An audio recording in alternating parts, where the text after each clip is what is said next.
Malapit na nga masira ang aking repolyo kaya kailangan ko na siyang lutuin. Ako pa naman ang klase ng tao na ayaw ng may nasasayang. Wala akong karne na pwedeng sabawan para malagay ang aking repolyo dahil 2 pirasong daing na bangos ang dala ni Lakay. Kaya ito na lang ang naisipan kong gawin sa aking repolyo. Nagisa lang ako ng bawang, sibuyas at kamatis. At itong 1 pirasong daing na bangos na dala ni Lakay ay hinimay ko ang isa, tinanggalan ko ng mga tinik at yung isa naman ay ipiprito ko.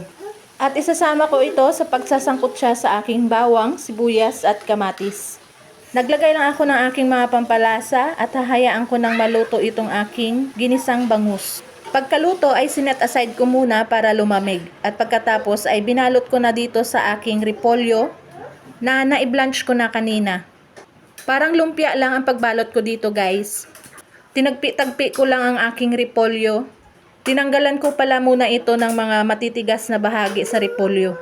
Akala ko nung una ay mahirap siyang gawin pero hindi naman pala. Kailangan lang talagang ma-blanch itong ating repolyo bago natin ipangbabalot. At nakagawa nga ako ng 7 pirasong cabbage rolls dito guys. Ayan, pagkatapos ay nagpakulo lang ako ng tubig at saka i-steam ko lang ito ng kasaglit para lang maging firm ang kanyang pagkakabalot. At ayan nga guys, ready na ang aming hapunan. Dinner na tayo!